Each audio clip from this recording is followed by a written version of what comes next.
Just recently, we discussed and broke down some of the ridiculous baity videos that claim Fortnite is pay to win. That video mainly concentrated on two large YouTubers either making fake evidence featuring a photoshopped image of a gun in the Fortnite store, or just using bizarre experiments which involve running from one spot to another to prove that skins make you faster, and logically the whole thing makes absolutely no sense at all. And today I want to have a more serious discussion going over what some are claiming the real evidence that Fortnite is pay to win. So with my most recent video, there were some asking and saying that I should have looked at blah blah blah video that proves the game is pay to win, and I think you guys need to understand there is so much Fortnite garbage on YouTube out there. It's a bit difficult to find content under this subject that can be taken seriously. Anyway, today I'm going to go through, I guess, what some consider the real evidence. Understand Fortnite Battle Royale is a free-to-play game that doesn't have any of the loot box shenanigans, but it has cosmetic microtransactions that can be purchased with real cash. The items you can buy is pretty much skins for your harvesting tool, glider, or your character, and there's also poses or dances. For the most part, Fortnite has been praised for how monetization is handled. The only real criticism that has popped up would be some of the prices for cosmetic items. For example, the 2000 V-Buck or $20 Sun Wukong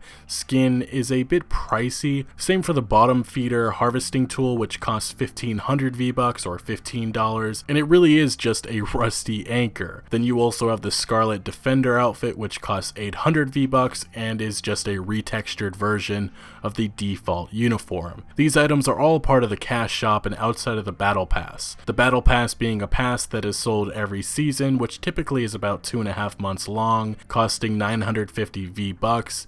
Buying the battle pass gets the player a few immediate rewards, such as a new astronaut character skin and an XP bonus, but like how many other games should handle their monetization, the pass gets you a bunch of extra stuff by simply playing, including more skins, emotes, backpacks, and skydiving trails and V-Bucks, which is actually kind of surprising. But the point is, Epic Games handles Fortnite almost perfectly and is really extremely consumer friendly about all this, something that usually is not the case in a free-to-play game. Now, the first video we need to go over today comes from Luke the Notable, who titled his video "Fortnite Might Be Pay to Win?" And for the most part, I understand what he's trying to say, but his evidence is just not there. So pretty much his video is asking if players who use cosmetic skins get better loot, and he concentrates his whole video on the chests that you can find in the game. Now first off, he explains much better than I could have what each chest contains and why they are important. Just in case you didn't know, every single chest in Fortnite will give you 2 combat weapons, things like guns, grenades, or medkits, shields even. 2 items out of the chest will always be combat related. You'll also get 1 material, a stack of 30 logs, stone, or metal, and you'll get 1 stack of ammo for a random weapon type. Now the weapons that you find in Fortnite are going to directly affect how you do in a game of Fortnite, because higher level weapons, meaning better rarity weapons, do more damage, are more accurate, and overall are going to allow you to kill more easily.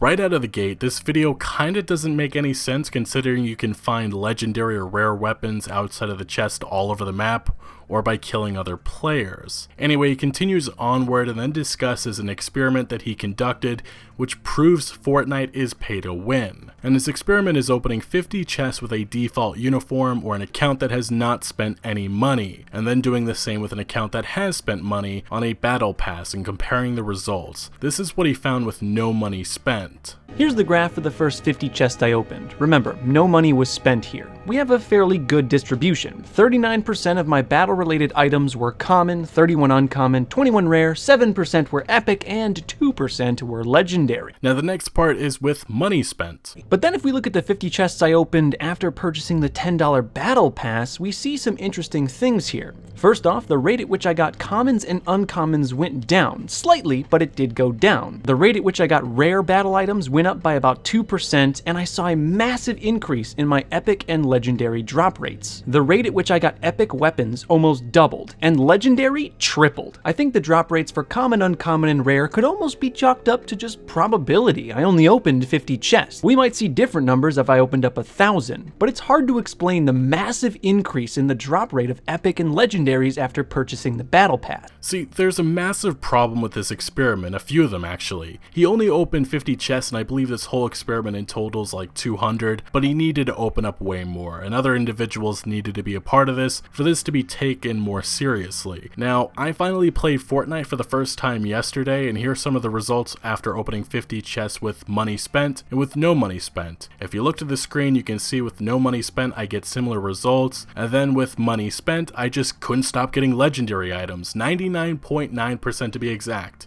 Do you kind of see the issue? It's taking someone's word for this experiment and hoping he didn't alter the results to make this video work. Later in this video, he does the experiment on another account, and well, no surprises with the outcome. Here are the graphs. This is a graph of the first 50 chests that I opened on the new Smurf account. This is without paying any money whatsoever. And the graph looks fairly similar to the first time we opened 50 chests. If you look at the next 50 chests after I purchased the battle pass, we still have higher drop rates for both epic and legendary. Like before, the drop rates for common and uncommon went down slightly, rare increased a little bit, and epic and legendary nearly doubled. Remember, this was on the same day with the same account, and we still got twice the amount of epic and legendary items as before. Another few things that just doesn't make any sense would be, what is the incentive of hiding a competitive edge in cosmetic items, especially with the spotlight on the game and publishers with shady microtransactions? I just don't see why Epic Games would want to do this. I mean, they specifically state in their cosmetic store, the items offer no competitive edge. But anyway, continuing on, he finally finishes his video saying this. Remember, I only opened 200 total chests, and that might seem like a lot, but really, we should open up way more before we can say anything definitive. Also, I don't have access to any of the game's code, and that would be one real easy way to tell whether or not Fortnite is pay to win. At the end of the day, the only reason this video exists is because I saw a comment in a YouTube video saying that they thought that players with skins got better loot. I investigated the best way I could, and from what I've found, I think that that is true. Look, it's a well-crafted video that unfortunately there's just so many reasons why this experiment is flawed and does not prove anything at all. Something he acknowledges is more research would need to be done, but even with that, you're assuming that these crates are generated when a specific player opens it, and it just is a lot of ifs. Either way, the one thing I can say is at least I can take this video somewhat seriously compared to the other nonsense out there. And he approaches the finish line. What the hell? It's quicker! No. Did we just get like a new, like a weird update to Fortnite? I don't know if I'm seeing this correctly, but let me show you this. I know we've been getting a lot of new skin leaks and a bunch of other stuff, but I don't recall us getting this type of update at all. Like okay, let me just show this to you guys. That's a gold scar. Why the fuck you lying? Why you always lying? Oh my god. Now, the last video I want to discuss on this subject comes from the Smith Plays, and his video is titled Fortnite Skins More Pay to Win Than You Think, which this time takes a different look at things but still doesn't say Epic Games has some evil intentions. The first half of his video can be pretty much summed up with this. There was a study done on the game Unreal Engine that actually pegged equally balanced teams of red and blue characters. The study found that over 134 matches, the red team won 55% of the time.